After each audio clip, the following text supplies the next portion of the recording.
Everyone, कैसे हो सभी। जैसा कि आप सभी जानते हैं, हमने अकाउंटिंग फॉर बिगिनर्स के लिए एक सीरीज शुरू की हुई है। इस सीरीज का एक मात्र उद्देश्य है लोगों के मन में अकाउंटिंग को लेके जो हुआ है कि अकाउंटिंग बहुत मुश्किल है। बेसिकली अगर हम आज के स्टूडेंट की बात करें तो वो थियोरेटिकल कंसेप्ट के ऊपर ज़्यादा फोकस कर रहे हैं। जो प्रैक्टिकल कंसेप्ट्स होते हैं सब्जेक्ट्स के, लाइक अकाउंट का लगा लो, कॉस्ट अकाउंट या एनी सब्जेक्ट ऑफ कॉमर्स, अगर मैं स्पेसिफिकली बात करूँ तो प्रैक्टिकल क्वेश्चंस करना ही नहीं चाहते। There may be multiple reasons. तो एक चीज़ उसमें लगती है कि उन्हें डर लगता है कि अकाउंटिंग के प्रैक्टिकल हमसे नहीं होंगे। तो उनके इस होवे को, उनके इसी डर को ईज आउट करने के लिए, इजी बनाने के लिए ये वीडियो है, ताकि उन्हें पता चले कि इतना मुश्किल नहीं है जितना वो सोच रहे हैं। ठीक है। उस सीरीज में हमने जो फर्स्ट वीडियो लॉन्च की थी that was about the accounting very basic, कि अकाउंटिंग बेसिक टर्म्स इंक्लूड की जाती है, लाइक रिकॉर्डिंग, समराइजिंग वगैरह हमने डिस्कस किया था। और अकाउंटिंग और बुक कीपिंग जो कुछ ना कुछ इंटर रिलेटेड हमें लगते हैं, तो उनमें क्या रिलेशन है, उनमें क्या डिफ्रेंशिएट है, उस चीज़ के बारे में हमने डिस्कस किया है फर्स्ट वीडियो में। इस वीडियो में हम डिस्कस करेंगे अकाउंटिंग के बारे में, अकाउंटिंग के बेसिकली ऑब्जेक्टिव के बारे में डिस्कस करेंगे, ब्रांचेस के बारे में डिस्कस करेंगे, उसके क्या फ़ायदे रहेंगे और क्या नुकसान रहेंगे। एक और बेसिक कंसेप्ट या थ्योरेटिकल कंसेप्ट ऑफ अकाउंटिंग हम डिस्कस करने जा रहे हैं। सबसे पहले हम डिस्कस करते हैं ऑब्जेक्टिव ऑफ अकाउंटिंग के बारे में, मतलब अकाउंटिंग का क्या ऑब्जेक्टिव है, अकाउंटिंग क्यों की जाती है। ऑब्जेक्टिव की बात करें तो सबसे पहला इसका ऑब्जेक्टिव होता है ट्रांजेक्शन्स को रिकॉर्ड करना, टू रिकॉर्ड ट्रांजेक्शन।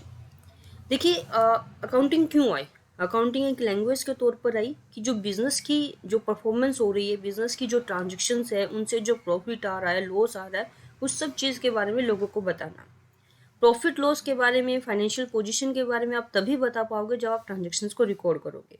मतलब आपने किसी से परचेज किया तो रिकॉर्डिंग किया, किसी को सेल किया तो रिकॉर्डिंग किया, कहीं कोई खर्चा हुआ, कहीं से कोई income I, what ever, any kind of business की जो ट्रांजेक्शन्स हो रही है उसको रिकॉर्ड करना इसका फर्स्ट और बेसिक ऑब्जेक्टिव है।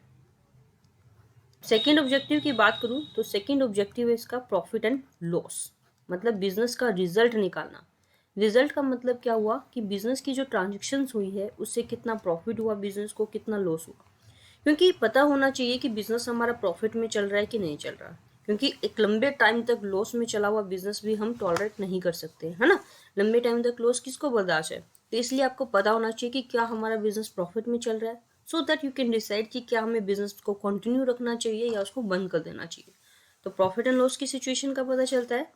उसके बाद इसका थर्ड ऑब्जेक्टिव रहता है बिजनेस की फाइनेंशियल पोजीशन के बारे में पता चलाना। फाइनेंशियल पोजीशन, जैसे कि आप लोग जानते हैं, फाइनेंस की पोजीशन मतलब यहाँ पे पता चलेगा बिजनेस की असेट्स और लायबिलिटी के बारे में। ठीक है। बेसिकली इसके लिए हम क्या बनाते हैं, बैलेंस शीट बनाई जाती है, जहाँ से बिजनेस की असेट्स वगैरह के बारे में इंफॉर्मेशन पता चलती है। करंट असेट है, फिक्स्ड असेट है, टेंजिबल है, इंटेंजिबल है, जितनी तरह की भी असेट है, कैश है, डेटर है, लैंड है, मशीन है, जो भी है, कितने रुपए की असेट बची हुई है हमारे बिजनेस में, कौन कौन सी असेट है, वो सारी डिटेल्स हमें यहाँ से पता चलती है।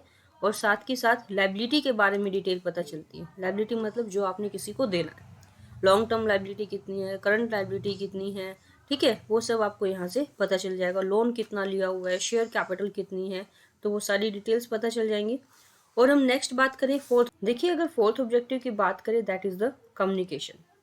कम्युनिकेशन का मतलब क्या होता है, अपने रिजल्ट्स को कम्युनिकेट करना। ठीक है।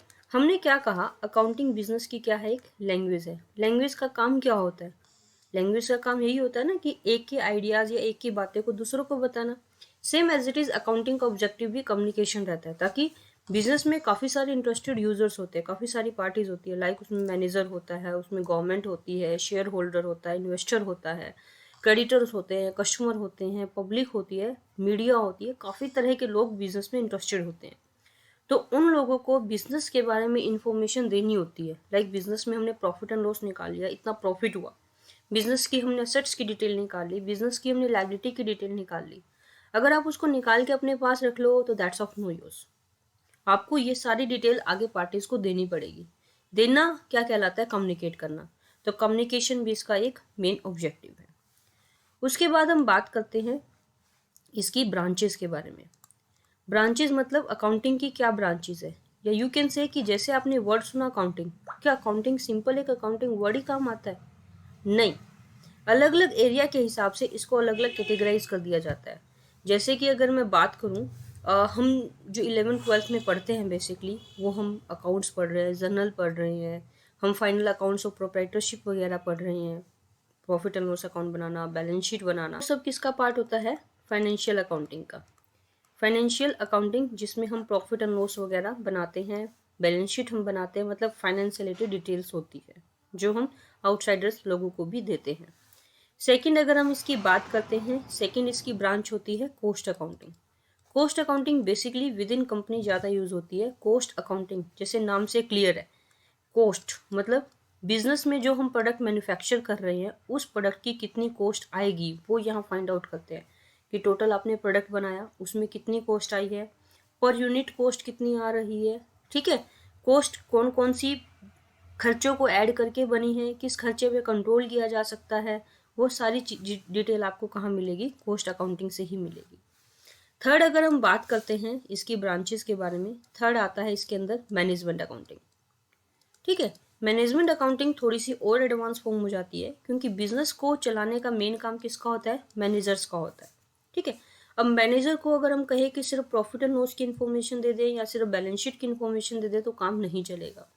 मैनेजर को बिजनेस में डिसीजन लेने होते हैं। डिसीजन लेने के लिए किस प्रोजेक्ट में इन्वेस्ट करना है, किस मशीन में इन्वेस्ट करना है, कैश की अरेंजमेंट कहाँ से करनी है, लोन कहाँ से लेना है, कोई हमें नई फैक्ट्री शुरू करनी चाहिए कि नहीं करनी चाहिए, तो कैपिटल बस्टिंग वगैरह से रिलेटेड या यू कैन से कि बिजनेस से रिलेटेड काफ़ी सारे डिसीजंस मैनेजर को लेने होते हैं। हम बहुत टेक्निकल में अभी नहीं जा रहे बिकॉज हमारा भी बेसिक है। तो उन डिसीजन लेने के लिए मैनेजर्स को फाइनेंशियल अकाउंटिंग और कॉस्ट अकाउंटिंग से अलावा भी बहुत सारी इन्फॉर्मेशन चाहिए होती है। अगर आपको पैसा कलेक्ट करना है तो शेयर्स वगैरह इशू करने हैं, इशू करे ना करे, कॉस्ट कहाँ से ज़्यादा आएगी, कॉस्ट कहाँ कम आएगी, तो ये सारे डिसीजन मैनेजर्स को लेने पड़ते हैं। तो वो सारी इन्फॉर्मेशन जो मैनेजर्स को इन सभी डिसीजन लेने में हेल्प करेगी वो कहाँ पता चलती है? मैनेजमेंट अकाउंटिंग से। ये बेसिकली मैनेजर्स के लिए होती है, ये आउटसाइड पार्टी को शो नहीं की जाती है। उसके बाद जो आजकल एक नया कंसेप्ट आने लग गया है that is the social accounting. मतलब अगर आज के टाइम में कोई भी बिजनेस, कोई भी ऑर्गेनाइजेशन अपनी सोशल रिस्पॉन्सिबिलिटी को फॉलो नहीं करती है या सोसाइटी के लिए कुछ नहीं करती है तो उस ऑर्गेनाइजेशन की वैल्यू ज़्यादा नहीं होती है। तो मतलब सोशल रिस्पॉन्सिबिलिटी अकाउंटिंग में एक ऑर्गेनाइजेशन सोसाइटी के लिए क्या कर रही है, इन्वायरमेंट के लिए उसने क्या किया, पेड़ पौधों के ऊपर खर्च किया, पॉल्यूशन ख़त्म करने के लिए उसने कुछ किया, तो मतलब सोसाइटी पे जो खर्च कर रही है, सोसाइटी की वेलफेयर के लिए कितना कहाँ खर्च कर रही है, उससे कितना फ़ायदा हो रहा है सोसाइटी को, वो सारी इन्फॉर्मेशन कहाँ मिलेगी? सोशल अकाउंटिंग रिस्पॉन्सिबिलिटी अकाउंटिंग में मिलेगी। नेक्स्ट हम डिस्कस करेंगे एडवांटेजेस ऑफ अकाउंटिंग के बारे में। एडवांटेजेस मतलब अकाउंटिंग का क्या फ़ायदा है। देखिए अभी तक आपको अकाउंटिंग की बेसिक काफ़ी सारी चीज़ें पता चल गई है, अकाउंटिंग के ऑब्जेक्टिव्स पता चल गए, अकाउंटिंग में क्या क्या इन्वॉल्व होता है वो सारी इन्फॉर्मेशन आपको पता चल चुकी है। तो टू रिप्लेस मेमोरीज, देखो अकाउंटिंग की एग्जिस्टेंस आई क्यों? अकाउंटिंग की एग्जिस्टेंस ही इसलिए आई है क्योंकि पहले बहुत सारी ट्रांजेक्शन्स होती थी, उन सारी ट्रांजेक्शन्स को आप याद नहीं रख सकते थे, ट्रांजेक्शन भूल सकती थी, तो इसीलिए उनको रिकॉर्ड रख ले। उनका रिटर्न रिकॉर्ड देखो लंबे टाइम तक पड़ा रहता है, तो ये उस मेमोरी को रिप्लेस करती है। मतलब अब आपको सबको माइंड में याद करने की ज़रूरत नहीं है, अब आपके पास रिटर्न मैटर होगा, आप वहाँ से इन्फॉर्मेशन ले सकते हैं। तो सबसे पहले फ़ायदा इसका रिप्लेस मेमोरी हो गया। सेकंड हम बात करें तो लीगल ऑब्लिगेशंस होती है, कुछ लीगल रिक्वायरमेंट्स होती है, उनको फुलफिल करना भी इसका फ़ायदा है। कैसे? जैसे कुछ कानून बने होते हैं, हम कोई बिजनेस शुरू करते हैं तो as per act, as per law हमें काम करना पड़ता है, तो उन लॉज की रिक्वायरमेंट को कंप्लाई करना भी अकाउंटिंग की फ़ायदा रहा है। जैसे कि इनकम टैक्स अथॉरिटी क्या कहती है, आपको टैक्स पे करना पड़ेगा। टैक्स पे करने के लिए आपको प्रॉफिट्स वगैरह कैलकुलेट करने पड़ेंगे, उसके ऊपर ही आप टैक्स पे करोगे। प्रॉफिट हम अपने मन से कह दें कि मुझे इतना प्रॉफिट हुआ, वो काम नहीं करेगा। जब आपके पास रिटर्न रिकॉर्ड होगा तो आप बता सकते हैं कि हमें इतना प्रॉफिट हो, टैक्स अथॉरिटी भी उस पर विश्वास करेगी। तो जैसे टैक्स अथॉरिटी के एक्ट को हमें फॉलो करना है, कंडीशंस को फुलफिल करना है। Same as it is company acts, company acts भी कहता है कि जो कंपनीज वगैरह है उन्हें अपनी अकाउंट्स बनाने पड़ेंगे, उनको ऑडिट करवाना पड़ेगा, तो इन कंडीशंस को पूरा करने के लिए भी अकाउंट्स बनाए जाते हैं। थर्ड हम बात करते हैं प्रॉफिट एंड लॉस या रिजल्ट ऑफ द ऑपरेशन। जैसे कि हमने ऑब्जेक्टिव में भी बात किया है, बिजनेस के रिजल्ट ना लॉस हुआ उसके बारे में पता करना भी एक उद्देश्य है।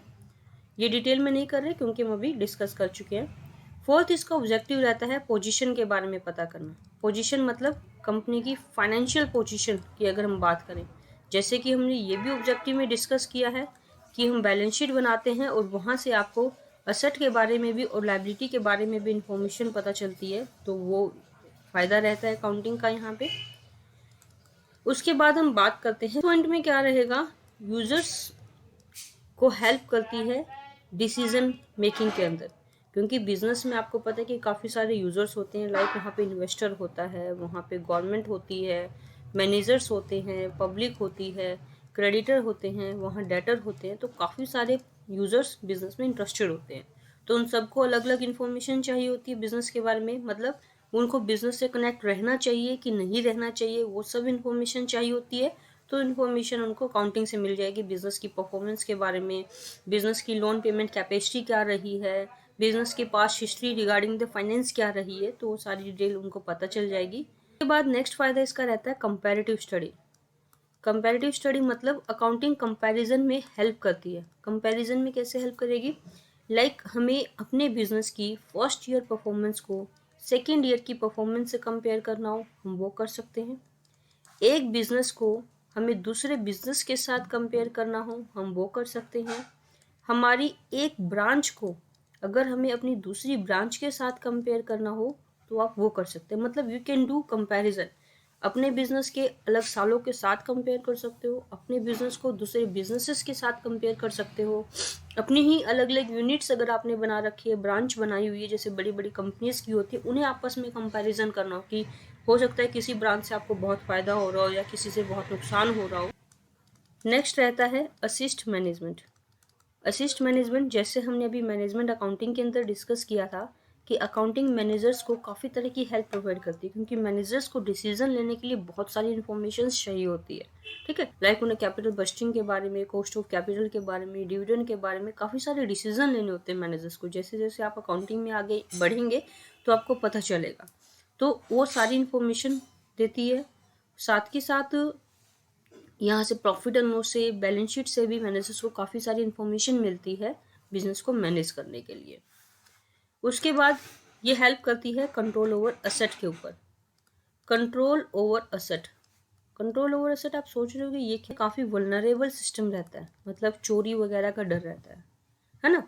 और तो यहाँ पे वो कंट्रोल कब होगा, जब आपको उस चीज़ की नॉलेज होगी, है ना। या हमारे पास कोई असेट ऐसी है जिसको हम यूज़ नहीं कर रहे हैं, किसी असेट्स की मतलब वेस्टेज हो रही है, तो वो चीज़ें आपको यहाँ पता चल जाएगी। कैश कितना पड़ा है और वास्तव में कैश कितना है वो पता चल जाएगा। इन्वेंट्री की हम बात करें, हमने बुक्स में दिखा रखा है 1 लाख रुपए का और वास्तव में इन्वेंट्री है 50,000 रुपये का, तो यू कैन चेकआउट की इन्वेंट्री गया कहाँ, मतलब अकाउंट्स के अंदर क्या है और रियल फिगर क्या है, तो आप उनको कंपैरिजन कर सकेंगे ना, तो वहाँ से आप कंट्रोल कर पाएंगे। Tax liability, value of business, raising loan, legal evidence. और इसके जो फायदे रहते हैं उसमें रहता है next, that is the tax liability. क्योंकि अगर आपको टैक्स कैलकुलेट करना है तो ये हेल्प करती है, प्रॉफिट एंड लॉस अकाउंट वगैरह हम यहाँ बनाते हैं। और साथ के साथ अगर हमने कोई टैक्स सबमिट किया, टैक्स अथॉरिटी ने उसको ऑब्जेक्ट कर दिया, उसमें कोई ऑब्जेक्शन लगा दी, तो उसको रूल आउट करना है, ऑब्जेक्शन को ख़त्म करना है, टैक्स अथॉरिटी से कम्युनिकेट करना है, तो एक अकाउंट्स के बेस पे ही आप कम्युनिकेट कर पाएंगे कि हमारी ये पोजीशन रही है, उसके हिसाब से हमारा इतना टैक्स बनता है और ये हम पे कर चुके हैं, तो आप उनके साथ नेगोशिएट भी कर पाएंगे प्रूफ के तौर पे। उसके बाद अगर आपने कोई लोन लेना हो, बैंक ऐसा नहीं होता कि बिजनेस गया और बैंक ने लोन दे दिया, नहीं, उनको प्रूफ चाहिए होता है, उनको बिजनेस के फ्यूचर के बारे में इंफॉर्मेशन चाहिए होती है।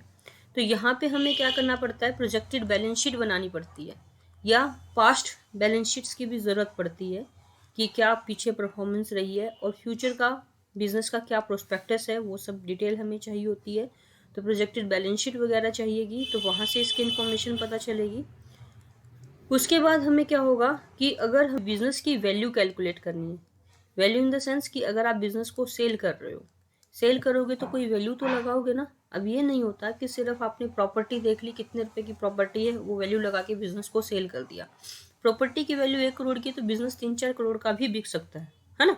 तो डिपेंड करता है उसमें फर्दर असेट्स कितनी है। अब असेट्स का रिकॉर्ड होगा तभी असेट्स की वैल्यू कैलकुलेट हो पाएगी ना। साथ के साथ बिजनेस की गुडविल भी मैटर करती है कि क्योंकि इमेज, एक प्रीमियम वैल्यू जो होती है वो मिलती है। वो तभी होगा जब बिजनेस में लगातार प्रॉफिट्स वगैरह हो रहे होंगे।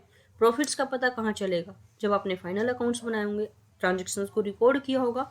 तो बिजनेस की वैल्यू पता करनी है बिजनेस के सेल के टाइम। सेल जरूरी नहीं है, अगर हम बिजनेस को मर्ज कर रहे हैं, दो कंपनी को आपस में मिला रही हैं, अमलगमेट कर रही हैं, या ऑब्जर्व हो रहा है, टेक ओवर हो रहा है, वट एवर द सिचुएशन, जहाँ पे आपको बिजनेस की वैल्यू निकालनी हो तो वहाँ पे आपको अकाउंटिंग की जरूरत पड़ती है। जो मोस्ट इम्पोर्टेंट फायदा है इसका, दैट इज एविडेंस। अकाउंटिंग को, मान लीजिए कोर्ट में कोई केस चल रहा है, तो केस के अंदर आप एविडेंस के तौर पे बिजनेस के बारे में, रिकॉर्ड्स के बारे में, बिजनेस की पोजीशन के बारे में अगर कोई प्रूफ पेश कर सकते हो, तो वो आपने जो रिकॉर्ड्स बनाए हैं वो पेश किए जा सकते हैं। तो एज एन एविडेंस कोर्ट में पेश किया जा सकता है, एक ये फ़ायदा होगा। नेक्स्ट हम बात करते हैं इसके डिसएडवांटेज के बारे में। डिसएडवांटेज का मतलब क्या है? कमियाँ। देखो, आपको पता है कि दुनिया में कुछ भी परफेक्ट नहीं है, same as it is with the accounting. Accounting में भी कुछ परफेक्ट नहीं है, इसमें भी कुछ कमियां हैं। अगर कमियों में हम पहली कमी की बात करें, that is a very important, that is qualitative information की रिकॉर्डिंग नहीं होती है। क्वालिटेटिव इंफॉर्मेशन मतलब, जैसे कि मान लीजिए कोई मैनेजर है, वो बहुत इंटेलिजेंट है, डिसीजन बहुत अच्छे लेता है, तो उस चीज़ की यहाँ कोई रिकॉर्डिंग नहीं होगी। कोई एम्प्लॉय आपका बहुत अच्छा काम करता है, स्किल्ड है, उसकी रिकॉर्डिंग यहाँ नहीं होगी। यहाँ रिकॉर्डिंग होती है क्वांटिटेटिव। बिजनेस की ट्रांजैक्शन, बिजनेस की कुछ खरीद या कुछ परचेज है, कुछ पेमेंट्स है, कैश की टर्म में, कैश नहीं, फाइनेंशियल की टर्म में, बोथ आर डिफरेंट, ठीक है। तो वो यहाँ पे रिकॉर्ड होगा। फाइनेंशियल नेचर की ट्रांजेक्शन्स की होती है, क्वालिटेटिव ट्रांजेक्शन्स की रिकॉर्डिंग नहीं होती है। दूसरा हम बात करें, यहाँ पे क्या रहता है? बाइसनेस रहता है। बाइसनेस इन द सेंस कि काफ़ी सारे डिसीजन लेने होते हैं जिनके अंदर बाइसनेस आ सकती है। जैसे कि इन्वेंट्री की वैल्यूएशन करनी होती है, उसमें रूल रहता है कि मार्केट प्राइस और cost price which ever is less, उसके हिसाब से आप इन्वेंट्री की वैल्यू करोगे। अब यहाँ बाइसनेस आएगी, मार्केट प्राइस क्या लोगे, है ना, वहाँ बाइसनेस आएगी। सेम एज इट इज़, अगर आपको डेप्रीशिएशन के मेथड्स के बारे में डिसीजन लेना होता है, डेप्रीशिएशन के अलग अलग मेथड्स होते हैं, दो मेथड ज़्यादा पॉपुलर होते हैं, एक होता है स्ट्रेट लाइन मेथड और एक होता है रिटर्न डाउन वैल्यू मेथड। आप कौन सा मेथड फॉलो करोगे? मैनेजर के ऊपर डिपेंड करता है। दोनों मेथड के हिसाब से आपकी पोजीशन अलग अलग आएगी, तो यहाँ बाइसनेस आ जाती है, क्या यूज़ करेंगे हम। उसके बाद इसका नेक्स्ट रहता है window dressing, that is the huge disadvantage of it. Window dressing, जैसे क्या होता है, हम कोई कमरा अगर साफ़ नहीं है, कोई आने वाला होता है, तो हम कर्टेंस वगैरह कर देते हैं, तो ऐसा लगता है कि कमरा ओके है, पीछे कुछ भी पड़ा हो विंडोज़ के कर्टेंस के पीछे, हमें नहीं पता होता, लेकिन एक बार कमरा क्या लगता है? क्लीन लगता है। Same as it is accounts के अंदर क्या होता है? विंडो ड्रेसिंग होती है। विंडो ड्रेसिंग में क्या होता है? अकाउंट्स की जो फिगर है, अकाउंट्स की जो पोजीशन हमने दिखाई हुई होती है, खर्चों की, इनकम की, एसेट्स की, लायबिलिटी की, उस फिगर को अल्टर कर दिया जाता है। ऐसे अल्टर नहीं, मतलब इन द सेंस कि कुछ बढ़ा चढ़ा के दिखाया जाता है ताकि हमारी पोजीशन बहुत अच्छी लगे। Is that clear? उसके बाद इसका नुकसान क्या रहता है? यहाँ पे एक एस्टिमेटेड पोजीशन आती है, रियल पोजीशन नहीं आती है। एस्टिमेटेड पोजीशन कैसे आएगी? देखो, हम बात करते हैं कि अकाउंट्स के अंदर प्रॉफिट एंड लॉस अकाउंट दिखा रहे हैं, हम बैलेंस शीट दिखा रहे हैं, वहाँ पे हम क्या करते हैं? प्रॉफिट एंड लॉस कैलकुलेट कर लिया, एसेट्स लायबिलिटी कैलकुलेट करिए, दैट्स ओके, हम मान के चलते कि बिजनेस में हुआ। लेकिन किसी भी चीज़ की रियल वर्थ हमें तब पता चलेगी जब आप उसको सेल करोगे।